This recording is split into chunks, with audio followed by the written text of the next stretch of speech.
Fear does not exist in this dojo. Pain does not exist in this dojo, etc., etc. It's Cobra Kai, baby! Let's get started! Hey everybody, welcome to Thumb Together TV. My name is Andrew Fantasia. Today we're going to be talking about Cobra Kai Season 3 together. As usual, if you enjoy this video, please feel free to give it a thumbs up and give some love to that subscribe button as well.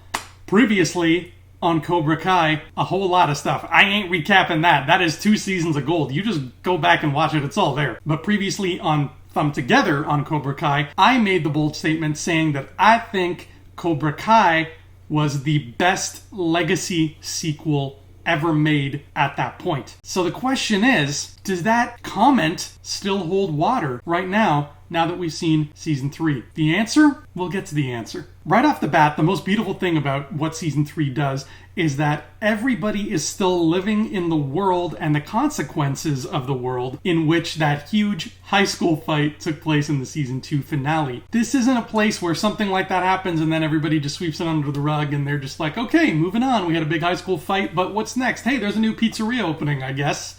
That's neat. If in the real world something to the extent of that high school battle were to have happened, there would be dire consequences across the community. That would send ripples that would affect everybody in town. And guess what, baby? In Cobra Kai Season 3, it's a ripple fest. It is nothing but ripples. It is, hey, you liked that fight in the high school? Neat. Well, consequences happen because of that. And I'm not just talking about Miguel being laid up in a hospital bed when we kick the season off. I'm talking about consequences for the town, consequences in the way people look at Sam and the way people look at Miguel and the way people look at Robbie and the way people look at Daniel LaRusso and Johnny Lawrence. It all becomes this stigma that surrounds the world of karate. These two guys are known for being the karate dudes in town. Their names are legendary. And now karate is kind of a bad word. And this sort of mob mentality that rallies around an idea rather than the individuals who took that idea and deformed it with some very not cool actions. It's not just timely, but timeless at the same time. That's a lot of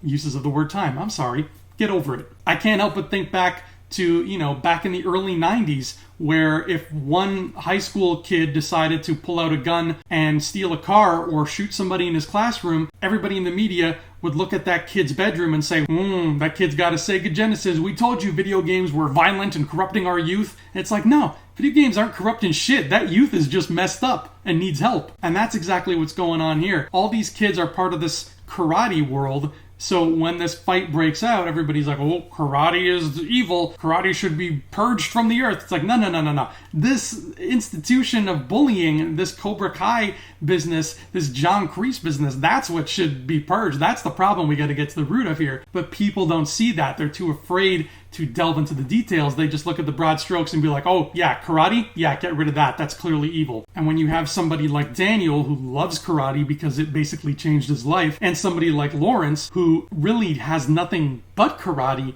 in his life, how do they deal with that? What does that mean for them moving forward? Is Johnny's life ruined now? If he can't teach karate, what's he going to do? Where's his money going to come from? He still doesn't have a job. And most important of all the kids like Miguel, like Sam, like Robbie, the kids who were troubled, the kids who needed someplace to go and found karate and made it their hobby and their outlet, and it became this healthy sport for them to improve their bodies and minds. Where do they go if karate gets taken away? The ripple effect, baby. It's real. Now, I'm going to get into spoiler territory from here on out, so thou hast been warned. But when Miguel does wake up from his coma, the whole idea of him getting back on his feet is not something, again, that's glossed over like I think a normal TV show would. A normal TV show would make his recovery pretty quick, and his recovery does feel quick here because it's done in montage form, but it still has, again, consequences from that fight. The dude fell off a staircase and hit his back on the banister. The dude crushed part of his spine. That's serious. And he's not just going to be like, I'm up. Here we go. More karate. He's in a wheelchair for a while. I think it's halfway through the season before he finally gets some feeling back in his legs. And that's a big deal for him. And then when he tries karate again, guess what? It's not so easy anymore because he's really, really hurt. And as John Kreese would say, I like that. Because it's a sense of realism that you kind of need in a story that is as far-fetched as the story of Karate Kid and Cobra Kai, because it is a very far-fetched story. It's almost like a Lifetime movie for martial arts heads. So it's nice that something comes along that makes a little bit more logical sense. But then again, I'm not a doctor. For all I know, doctors watch this and they're laughing and they're like, yeah, that kid should be screwed. Speaking of John Kreese, though, one of my favorite scenes this whole season has been when Amanda decides she's going to confront Kreese because she has had enough of this. And it's so cool because Amanda has primarily been out of the karate world. So seeing her storm angrily into the Cobra Kai dojo and walk right up to John Kreese and get all on his face. And he's all like, I like that. You got sass. I like that. And she just slaps him and says, I don't give a shit what you like, sociopath.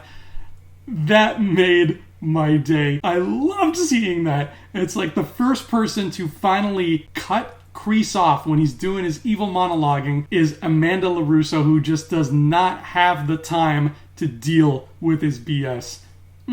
Beautiful. So what's the answer to my question? Do I still think that Cobra Kai is the best legacy sequel out there right now? The answer is yes, I still do.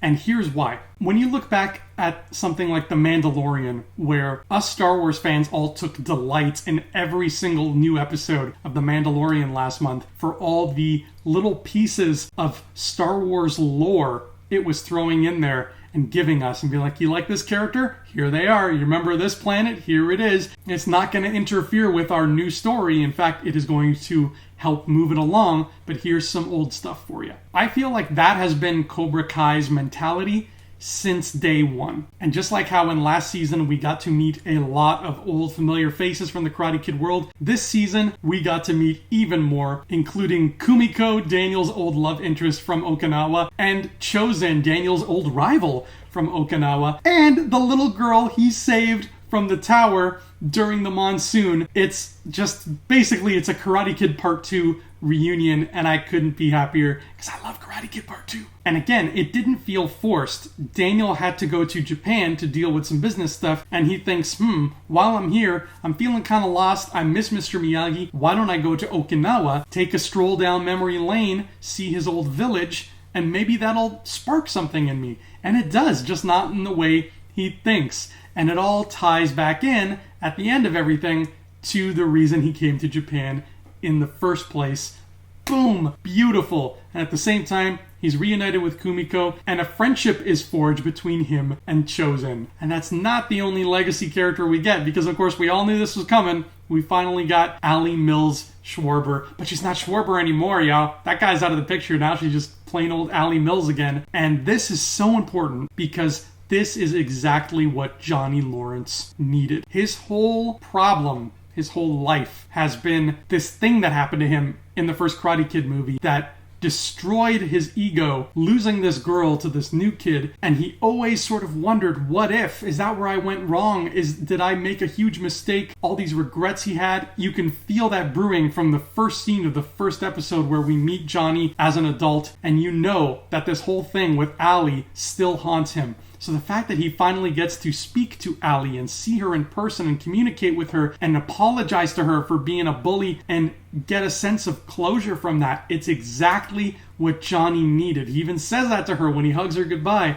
I needed this. And she says, so did I. So clearly Ali had some stuff she was working out too. And this could not be more important because I think moving forward, Johnny is going to come out triumphant from all of this, thanks to the fact that he finally got his chance to talk to Ali again. He needed this. It was a roadblock. It was a blemish on his permanent record, and he needed this sort of encounter to wipe it away and start fresh. Now, people like me who were awestruck by the roller coaster ride that was season 2 might be thinking that this season feels like a little bit of a step down, or maybe just a lower energy kind of season. Well, I would argue that we have to brace ourselves because seasons 1 and 2 both felt like they were building up to that big fight in the high school. That fight in the high school was the culmination of everything those 2 seasons gave us. We know now that we are moving towards the 51st All-Valley Karate Tournament that's going to decide the fates of Cobra Kai, Miyagi-Do, and whatever Johnny Lawrence calls this thing, Eagle Fang. So I believe that season 3 and then eventually season 4 will be building up to that big tournament fight in the same way seasons 1 and 2 built up to that high school fight. We're getting there. We're getting to the big enchilada. But in the meantime, this is a perfectly serviceable enchilada with a lot of fights. That Christmas fight in the finale,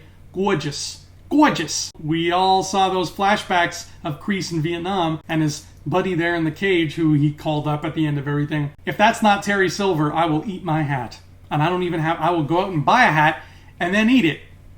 And I won't enjoy myself, but I'm not concerned about that because that's clearly Terry Silver. There's no way it's not Terry Silver. And we might even get to see Mike Barnes, because we saw a little bit of Mike Barnes in some flashbacks here. And maybe, if we're lucky, if we're good, a certain Miss Hilary Swank. Maybe. That's the world I want to live in, though. Anyway, that is Cobra Kai Season 3. Hot damn, this show has still got it. Still the best legacy sequel ever made as far as I'm concerned. Thank you so much for tuning in. I will see you all here next time, and until then, adios.